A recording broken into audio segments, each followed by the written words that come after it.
ಆತ್ಮೀಯ H16 news ವೀಕ್ಷಕರೇ, ನಾನು ನಿಮ್ಮವ MIS ಮಲ್ಲಪ್ಪ ಜೂತಾರ್. ಆಶಾ ಕಾರ್ಯಕರ್ತೆಯರು ನಿಜವಾಗಿಯೂ ಒಳ್ಳೆಯ ಕೆಲಸಗಾರರು, ಅದರಲ್ಲಿ ಎರಡು ಮಾತಿಲ್ಲ. ಕೋವಿಡ್ ಸಂದರ್ಭದಲ್ಲಿ ಆಗಿರ್ಬೋದು, ಮತ್ತು ಇನ್ನುಳಿದ ತುರ್ತು ಯಾವುದೇ ಆರೋಗ್ಯದ ಒಂದು ರಕ್ಷಣೆ ಸಂದರ್ಭದಲ್ಲಿ ಆಗಿರ್ಬೋದು, ಅದರಲ್ಲೂ ಮಹಿಳೆಯರ ಸಲುವಾಗಿ, ಅದರಲ್ಲೂ ಬಾಣಂತನ ಸಲುವಾಗಿ ಅನೇಕ ಕೆಲಸಗಳನ್ನು ಮಾಡ್ತಾ ಜನಾನುರಾಗಿ ಆಗ್ತಾ ಜನರಿಗೆ ಬೇಕಾಗುವಂಥ ಈ ಒಬ್ಬ ನಮ್ಮ ಹೆಣ್ಣುಮಕ್ಕಳು ಆಶಾ ಕಾರ್ಯಕರ್ತೆಯರು. ಅವ್ರ ಬದುಕನ್ನು ಅವ್ರು ನಡಿಬೇಕಾಗಿದೆ. ಇವತ್ತು ಅದನ್ನು ನಂಬಿ ಅನೇಕರು ಬದುಕ್ತಾ ಇದ್ದಾರೆ, ಸಾವಿರಾರು ಜನ ಬದುಕ್ತಾ ಇದ್ದಾರೆ. ಅವರಿಗೆಲ್ಲ ಇವತ್ತು ನಮ್ಮ ಪೇಮೆಂಟ್ ಹೆಚ್ಚು ಮಾಡಿರಿ, ವೇತನ ಹೆಚ್ಚು ಮಾಡಿರಿ ಅನ್ನುವಂಥ ಕೇಳಿಕೊಳ್ಳುವ ಪ್ರಸಂಗ ಬಂದದ. ಇವತ್ತು ಅವ್ರು 10,000 ರೂಪಾಯಿ ಕೇಳ್ತಾ ಇದ್ದಾರೆ. ದೊಡ್ಡದು ಅನಿಸ್ಬೋದು ನಿಮ್ಗೆ 10,000 ರೂಪಾಯಿ ಇವತ್ತು, ಇಲ್ಲಂತಲ್ಲ. ಸರ್ಕಾರಕ್ಕೂ ಒಂದಿಷ್ಟು ಹೊರೆನೂ ಅನಿಸ್ಬೋದು, ಇಲ್ಲಂತಲ್ಲ. ಅದರ ಹೊರೆ ಇದಲ್ಲ. ಯಾಕಂತಂದ್ರೆ ಎಷ್ಟೋ ಕೆಲಸಗಳು ಇವರು ಆಶಾ ಕಾರ್ಯಕರ್ತರು ಇವತ್ತು ಮಾಡ್ತಾ ಇದ್ದಾರೆ. ಬಾಣಂತಿಯರ ಸೇವೆ ಮಾಡೋದಾಗಿರ್ಬೋದು, ಮಕ್ಕಳ ಸೇವೆ ಮಾಡೋದಾಗಿರ್ಬೋದು, ಹೆಣ್ಣು ಮಕ್ಕಳ ಸೇವೆ ಮಾಡೋದಾಗಿರ್ಬೋದು, ಜೊತೆಗೆ ಈ ಒಂದು ಆಶಾ ಕಾರ್ಯಕರ್ತರು ಎಂಥ ವಿಷಯದಲ್ಲೂ ಸಹಿತ ಇವತ್ತು ಸರ್ಕಾರಿ ದವಾಖಾನೆಗಳಲ್ಲೇ ಅಲ್ಲಿ ರೋಗಿಗಳಿಗೆ, ಅದ್ರ ಜೊತೆಗೆ ಇನ್ನುಳಿದ ಗ್ರಾಮೀಣ ಮಟ್ಟದಲ್ಲೂ ಸಹ, ಇನ್ನುಳಿದ ಮಟ್ಟಗಳು ಸಹ ಅವರು ಹರಿದಾಡಿ ಓಡಾಡಿ ಮಾಡುವಂಥ ಕೆಲಸಗಳು ಇವತ್ತೆಲ್ಲರಿಗೂ ಫ್ರೀ ಆಗ್ಯದ. ಯಾರಿಗೂ ಬೇಜಾರಾಗದಂಗೆ ಕರೆದವ್ರಿಗೆಲ್ಲ ಒಂದು ಕೆಲಸ ಮಾಡೋಂಥ ಜನ ಆಗಿದ್ದಾರೆ. ಇವ್ರ ಬಗ್ಗೆ ಇವತ್ತು ಅಪಾರವಾದ ಗೌರವ ಸಮಾಜದಲ್ಲಿ ಮೂಡಲಿಕ್ಕೆ ಸುಳ್ಳಲ್ಲ. ಅದನ್ನು ನಂಬಿ ಬದುಕೋರು ಜನ ಇವತ್ತು ಸಾವಿರಾರು ಹೆಣ್ಮಕ್ಳಾಗಿದ್ದಾರೆ. ಹೆಣ್ಮಕ್ಳ ಬದುಕಿಗೆ ಒಂದು ದೊಡ್ಡ ಆಸರ ಆಗ್ಯದ. ಮತ್ತು ಜೊತೆಗೆ ಅನಾರೋಗ್ಯವುಳ್ಳಂಥ ಜನರಿಗೂ ಸಹಿತ ಬಡವರಿಗೂ ಅವ್ರಿಗೂ ಅನುಕೂಲ ಆಗುವಂಥದ್ದು, ಮುಖ್ಯವಾಗಿ ಹೆಣ್ಮಕ್ಳಿಗೆ ಅನುಕೂಲ ಆಗುವಂಥ ಕೆಲಸ ಸಾಕಷ್ಟು ಆಗಿದೆ ಬಡವರು ಹೆಣ್ಣುಮಕ್ಕಳಿಗೆ. ಇದನ್ನು ನಾವು ಗಮನದಲ್ಲಿಟ್ಕೋಬೇಕಾಗಿದೆ. ಅವ್ರ ಸೇವೆಯನ್ನು ಯಾರೂ ತಮ್ಮ ಏನಪ್ಪ ಅಂತಂದ್ರೆ ನಿರ್ಲಕ್ಷ್ಯತನದಿಂದ ಮಾಡ್ತಾರೆ ಅನ್ನೋದು ಭಾಳಷ್ಟು ಕಡಿಮೆ ಅಂತ ಹೇಳಬೇಕಾಗಿದೆ. ಇಲ್ಲೂ ಇರ್ಬೋದು, ಅಲ್ಲೊಂದು ಇರೋದಿಲ್ಲ ಅಂತಲ್ಲ, ತಪ್ಪುಗಳು ಎಲ್ಲ ಕಡೆ ಇದ್ದೇ ಇರ್ತಾವೆ. ಪ್ರತಿಯೊಂದರಲ್ಲೂ ತಪ್ಪುಗಳು ಹುಡುಕೋದ್ರಿಗಿಂತಲೂ ಇವರ ಸೇವೆ ಮಾತ್ರ ಯೋಗ್ಯ ಅದು. ಇನ್ನೂ ಬೇಕಾದ್ರೆ ಅವ್ರಿಗೆ ಅದರ ಬದಲಾಗಿ ಇನ್ನಷ್ಟು ನಾವು ಒತ್ತಡ ಆಗಿ ಒಳ್ಳೆ ಕೆಲಸ ಮಾಡಿ ಅಂತ ತಿಳ್ಕೊಬೋದು. ಇನ್ನು 10,000 ಅಂತ ಇವತ್ತಿನ ಮಾರ್ಕೆಟ್ದೊಳಗೆ ಭಾಳ ಅನಿವಾರ್ಯ ಅದ. ಯಾಕಂದ್ರೆ ಒಂದು ರೀತಿಯಿಂದ ಇದು ಹೇಳೋದಪ್ಪ ಅಂದ್ರೆ ಬೆಳಗಿನಿಂದ ಸಾಯಂಕಾಲವರೆಗೆ ಎಲ್ಲ ಕಡೆ ತಿರುಗಾಡೆ ಮಾಡಿ ಧನಿಯೂ ಅರಿಲಾರದು ಎಲ್ಲ ಕೆಲಸಗಳು ಮಾಡುವಂಥದ್ದು ಒಂದಲ್ಲ, ಮಾಡುವಂಥ ಒಂದು ಕೆಲಸವನ್ನು ಇವರು ಮಾಡೋದ್ರಿಂದಾಗಿ ಅವರು 10,000 ಬೇಡಿಕೆ ಮಾಡ್ತಾ ಇದ್ದಾರೆ. ಆ ಬೇಡಿಕೆಯನ್ನು ಸರ್ಕಾರ ಈಡೇರಿಸಿದ್ರೆ ಯೋಗ್ಯ. ಈ ಸಂದರ್ಭದಲ್ಲಿ ಅವ್ರು ಶಿಕ್ಷಣ ಕೇಳ್ತಾ ಇದ್ದಾರೆ ಸರ್ಕಾರದವರು. ಅವರ ಆರೋಪ ಅದ ಶಿಕ್ಷಣ ಇಲ್ಲಿವರೆಗೆ ಅವ್ರಿಗೆ ಶಿಕ್ಷಣದ ಬಗ್ಗೆ ಕೇಳಿರಲಿಲ್ಲ, ಈಗ ಕೇಳ್ತಾ ಇದ್ದಾರೆ. ಮೋಸ್ಟ್ಲಿ ಅದು ತಪ್ಪಂತ ನಾವು ಅನ್ಲಿಕ್ಕೆ ಆಗೋದಿಲ್ಲ. ಯಾಕಂದ್ರೆ ಈ ಆಶಾ ಕಾರ್ಯಕರ್ತರಂದ್ರೆ ವಿಶೇಷವಾಗಿ ಏನಪ್ಪ ಅಂತಂದ್ರೆ ಮೆಡಿಕಲ್ ಫೀಲ್ಡ್ದಲ್ಲೇ ಬೇಕಾಗುವಂಥವ್ರು. ಅಲ್ಲಿ ಒಂದು ಸ್ವಲ್ಪ ಎಜುಕೇಷನ್ ಇದ್ದರೆ ಯೋಗ್ಯ ಅನ್ನುವಂಥದ್ದು ಇತ್ತೀಚೆಗೆ ಅನಿಸಿರ್ಬೋದು, ಇಲ್ಲಂತಲ್ಲ. ಯಾಕಂದರೆ ಆ ದಿಶೆಯಲ್ಲಿ ನಾವು ಸ್ವಲ್ಪ ನೀವು ಏನು ಒಂದು 10,000 ಕೇಳ್ತಾ ಇದ್ದೀರಿ, ಅದು ತಕ್ಕಂಗೆ ಸ್ವಲ್ಪ ನಿಮ್ಗೆ ಏನಾದರೂ ಕಲಿದು ಬಂದು ಪಾಠ ಆಗ್ತದೆ ಅಂತ ಅನಿಸಿರ್ಬೋದು, ಚಲೋ ಆಗ್ತದೆ ಅಂತ ಅನಿಸಿರ್ಬೋದು. ಅದಕ್ಕೆ ಕೇಳಿದ್ರೆ ಅದು ತಪ್ಪತ್ತು ನಾವು ಹೇಳೋಕ್ಕಾಗೋದಿಲ್ಲ. ಅದೇನೂ ಇರಲಿ. ಇಲ್ಲೇ ಏಪ್ರಿಲ್ 1ರಿಂದ ನಮಗೆ 10,000 ಆಗುವಂಗೆ ಅನ್ವಯ ಆಗುವಂಗೆ ಹೆಚ್ಚಳ ಮಾಡಿರಿ ಅಂತೇಳಿ ದೊಡ್ಡ ಬೇಡಿಕೆ ನೀಡಿದ್ದಾರೆ. ಸರ್ಕಾರಿನ ಯಾವ ರೀತಿಯಾಗಿ ರೆಸ್ಪಾನ್ಸ್ ನೋಡಬೇಕಾದ ಆಲ್ ಓವರ್ ಕರ್ನಾಟಕದಲ್ಲಿ ಶುರುವಾಗ್ಯದ. ಬೆಳಗಾವಿಯಲ್ಲೂ ಆಗ್ಯದ, ಬೆಂಗಳೂರಲ್ಲೂ ಆಗ್ಯದ, ಎಲ್ಲ ಕಡೆಯೂ ಕಾರ್ಯಕರ್ತೆಯರಿದ್ದಾರೆ.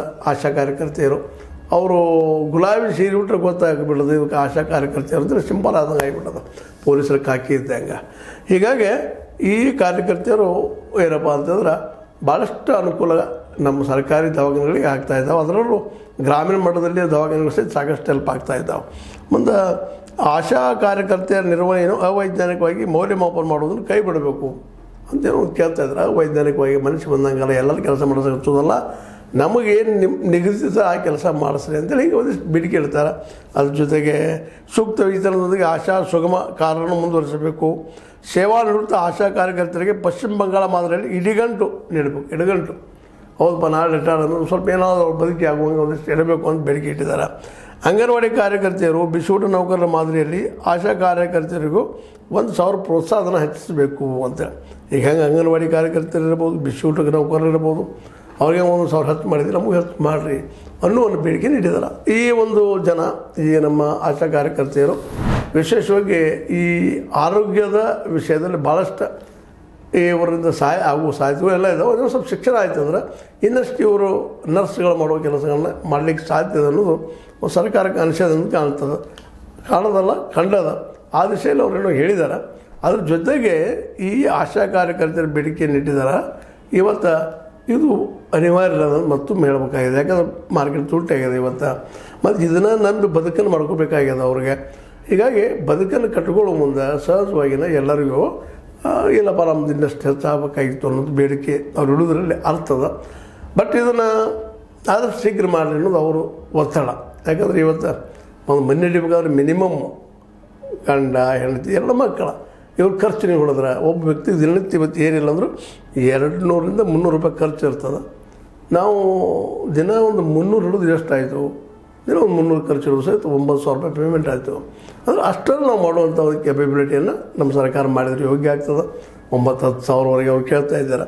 ಇನ್ನಷ್ಟು ಆ ದಿಶೆಯಲ್ಲಿ ಚಿಂತನ ಮಂಥನ ಮಾಡಿ ಮತ್ತು ಅವ್ರ ಬದುಕನ್ನು ನೋಡಿ ಮತ್ತು ಅವ್ರ ಕೆಲಸವನ್ನು ಸಹಿತ ಸಾಕಷ್ಟು ಅವರು ಇವತ್ತು ನರ್ಸ್ಗಳು ಮಾಡೋ ಕೆಲಸಗಳು ಮಾಡ್ತಾ ಇರೋದರಿಂದ ಇನ್ನಷ್ಟು ಅವ್ರು ಟ್ರೈನಿಂಗ್ ಕೊಟ್ಟು ಇನ್ನಷ್ಟು ಈ ಮೊದಲೇ ಸರ್ಕಾರಿ ದವಾಖಾನೆಗಳಲ್ಲೇ ಇವತ್ತು ಸಾಕಷ್ಟು ರಿಪೋರ್ಟ್ಗಳಿದ್ದಾವೆ. ಡಾಕ್ಟ್ರ್ ಕೊರತೆ ಅದ, ನರ್ಸ್ಗಳು ಕೊರತೆ ಅದ, ಔಷಧದ ಕೊರತೆ ಅದ ಅಂತೇಳಿ ಸಾಕಷ್ಟು ಟೀಕೆಗಳು ಬರ್ತಾಯಿದ್ದಾವೆ. ಅದ್ರ ಬಗ್ಗೆ ವಿಶ್ಲೇಷಣೆ ಬರ್ತಾಯಿದ್ದಾವೆ. ಅನೇಕ ಈ ಒಂದು ಸರ್ಕಾರಿ ದವಾಖಾನೆಗಳ ಬಗ್ಗೆ ಮಾಡಿ ನೋಡಿರಿ. ಬೆಳಗಾವಿ ಬಂದಂಥ ನಮ್ಮ ಲೋಕಾಯುಕ್ತರು ಜಿಲ್ಲಾ ಒಂದು ನಮ್ಮ ಆರೋಗ್ಯ ಕೇಂದ್ರದ ಮೇಲೆ ದಾಳಿ ಮಾಡಿದಾಗ ಅಲ್ಲಿ ಎಲ್ಲ ವೀಕ್ಷಣೆ ಮಾಡಿದಾಗ ಸೋರುತ್ತಿರುವಂಥ ಮಾಳಿಗೆ ಸರಿಯಾಗಿ ಅಲ್ಲಿ ಡಾಕ್ಟ್ರುಗಳು ಇಲ್ಲದ್ದು ಅನೇಕ ಕಡೆಗಳನ್ನೆಲ್ಲ ನೋಡ್ತಾ ಇದ್ದೀವಿ ನಾವು. ಇಂಥ ಪ್ರಸಂಗದಲ್ಲೇ ಆಶಾ ಕಾರ್ಯಕರ್ತೆಯರಿಂದ ಆದರೂ ಒಂದು ಸ್ವಲ್ಪ ಅಲ್ಲಿಯ ಹೆಣ್ಣು ಮಕ್ಕಳಿಗಾಯಿತು ರೋಗಿಗಳಿಗಾಯಿತು ಹೆಲ್ಪ್ ಆಗೋ ಸಾಧ್ಯತೆಗಳು ಭಾಳ ಇದ್ದಾವೆ. ಅದಕ್ಕೆ ಅವರನ್ನು ಒಂದು ಈ ರೀತಿ ಟ್ರೀಟ್ ಮಾಡಿ ಕೇವಲ ಒಬ್ಬರು ಒಬ್ಬ ಕೈ ಕೆಳಗೆ ಮಾಡೋ ಕೆಲಸಗಾರ ಅನ್ನೋಕ್ಕಿಂತಲೂ ಅವ್ರಿಗೆ ಈ ಒಂದು ನರ್ಸದ ಕೆಲಸಗಳ ಜೊತೆಗೆ ಇನ್ನಷ್ಟು ಈ ಆರೋಗ್ಯಕ್ಕೆ ಸಂಬಂಧಿಸಿದಂಥ ಕೆಲಸಗಳು ವಹಿಸಿ ಸರ್ಕಾರಿ ದವಾಖಾನೆಗಳಲ್ಲೇ ವಿಶೇಷವಾಗಿ ಸೇವೆ ಮಾಡಿಸ್ಕೊಂಡು ಅಲ್ಲಿ ಅನೇಕ ರೋಗಿಗಳಿಗೆ ಅನುಕೂಲ ಮಾಡುವಂಥ ಕೆಲಸಗಳಾದರೂ ಇನ್ನೂ ಯೋಗ್ಯ ಆಗ್ತದೆ. ಏನೂ ಇರಲಿ, ಅವರು ಒಂದು ಪ್ರತಿಭಟನೆ ಮಾಡ್ತಾ ಇದ್ದಾರೆ ಆಲ್ ಓವರ್ ಕರ್ನಾಟಕದಲ್ಲೇ.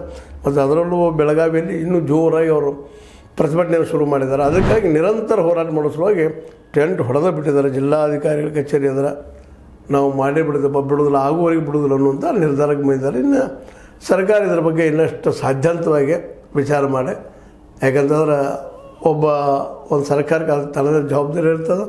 ಆ ದಿಶೆಯಲ್ಲಿ ಸರ್ಕಾರ ಇವರಿಗೆಲ್ಲ ಒಂದಿಷ್ಟು ಮಿನಿಮಮ್ ಏನು ಸಾಧ್ಯ ಅನ್ನೋ ತನ್ನಿಂದ ಮಾಡಿದರೆ ಯೋಗ್ಯ ಅಂತ ಒಂದು ಮಾತಾಡ್ತಾ, ಅದರಲ್ಲೂ ಈ ಕಾರ್ಯಕರ್ತೆಯರು ಉಳಿದ ಪುರುಷ ಪ್ರಧಾನ ಕಾರ್ಯಕರ್ತರಿಗಿಂತಲೂ ಸೌಮ್ಯವಾಗಿ ತಮ್ಮ ಹೋರಾಟವನ್ನು ಮಾಡ್ತಾ ಇರೋದು ಇಲ್ಲಿ ಗಮನಿಸಬೇಕಾಗಿದೆ. ಎಲ್ಲ ಕಡೆ ಬೆಂಗಳೂರಲ್ಲಿ ಆಯಿತು, ಬೆಳಗಾವಿಯಲ್ಲಿ ಆಯಿತು, ಮತ್ತು ಇಲ್ಲಿ ಪ್ರಮುಖ ಸ್ಥಾನಗಳಲ್ಲೇ ಏನೇನು ಬೇಡಿಕೆಗಳಿಟ್ಟಿದ್ದಾರೆ ಆ ಎಲ್ಲ ಸ್ಥಾನಗಳಲ್ಲಿ ಭಾಳ ಸೌಮ್ಯವಾಗಿ ಮತ್ತು ಅದೇ ಕಾಲಕ್ಕೆ ದಿಟ್ಟವಾಗಿ, ಯಾಕೆಂದರೆ ಬರೀ ನಾವು ಸೌಮ್ಯ ಇದ್ದೀವಪ್ಪ ನಮ್ಮ ಮಾತು ಕೇಳಬಾರ್ದು ಅಂತಿಲ್ಲ, ದಿಟ್ಟವಾಗಿ ನಮಗೆ ಕೆಲಸ ಆಗಬೇಕು ಅನ್ನುವಂಥ ಒತ್ತಡ ಇರುವಂಥ ಒಂದು ಹೋರಾಟ ಅಲ್ಲೇ ಉಳಿದುಕೊಂಡು ನಿರಂತರ ಹೋರಾಟ ಮುಂದುವರಿಸಬೇಕು ಅನ್ನೋಂಥ ಛಲ ಇವರಲ್ಲಿ ಇರೋದರಿಂದ ಇದಕ್ಕೆ ಉತ್ತರವನ್ನು ಅನಿವಾರ್ಯವಾಗಿ ಸಿದ್ದರಾಮಯ್ಯರು ಇಷ್ಟರಲ್ಲೇ ಕೊಡೋ ಪ್ರಯತ್ನ ಮಾಡ್ಬೋದು ಅಂತೇಳಿ.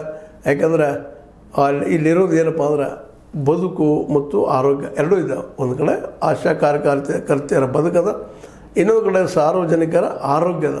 ಇವೆರಡು ಜೊತೆಗೆ ಹೆಣ್ಣುಮಕ್ಕಳ ಬಾಣಂತನೂ ಇದರಲ್ಲೇ ಬಸೂರಿ ಹೆಣ್ಣುಮಕ್ಕಳದು ಇವೆಲ್ಲರೂ ಕೆಲಸಗಳು ಇರೋದರಿಂದಾಗಿ ಸರ್ಕಾರ ಮಾತ್ರ ಒಂದು ಸ್ವಲ್ಪ ಮುತುವರ್ಜಿ ವಹಿಸಿ ದಿಶೆಯಲ್ಲಿ ಒಳ್ಳೆಯ ಪಾಸಿಟಿವ್ ಆದಂಥ ಸಕಾರಾತ್ಮಕವಾದಂಥ ನಿರ್ಧಾರ ತೆಗೆದುಕೊಳ್ತಿರೋದು ಆಶಾ ಕಾರ್ಯಕರ್ತೆಯರ ಆಶಾವಾದ.